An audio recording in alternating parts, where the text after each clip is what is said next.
ભગવાન જગન્નાથજીની રથયાત્રાને હવે ગણતરીના જ દિવસો બાકી રહી ગયા છે। ઓડિશાના પુરીમાં દર વર્ષે ધામધૂમપૂર્વક રથયાત્રાનું આયોજન થાય છે। તો પુરીમાં જે રથયાત્રા યોજાય છે તેમાં ભગવાનના રથના નિર્માણની પ્રક્રિયા ખૂબ જ ખાસ છે। ત્યારે આવો જાણીએ કે કઈ રીતે ભગવાન જગન્નાથજી, બહેન સુભદ્રાજી અને ભાઈ બલભદ્રજીના રથનું નિર્માણ થાય છે। દર વર્ષે પુરીમાં અખાત્રીજના દિવસથી ભગવાનના રથ બનાવવાની શરૂઆત થાય છે।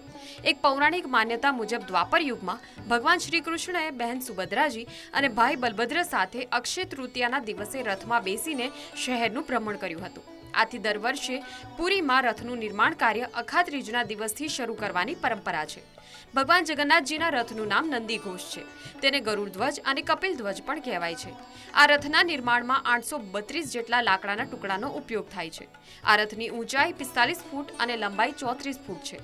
બહેન સુભદ્રાજીના રથનું નામ દેવદલન છે। તેનું એક નામ દર્પદલન પણ છે।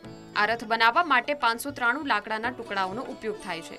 આ રથને 12 પૈડા છે, જેની લંબાઈ 31 ફૂટ અને ઊંચાઈ 43 ફૂટ છે। એવી માન્યતા છે કે આ રથના સારથી અર્જુન પોતે છે અને રથના રક્ષક જય દુર્ગા દેવી છે।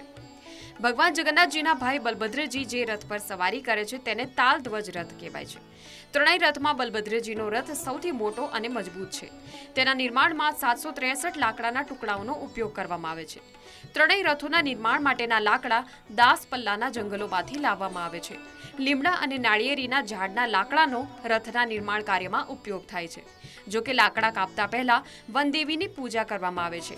ગ્રામદેવીની પરવાનગી મળે તે પછી જ આ લાકડા પુરી પહોંચે છે।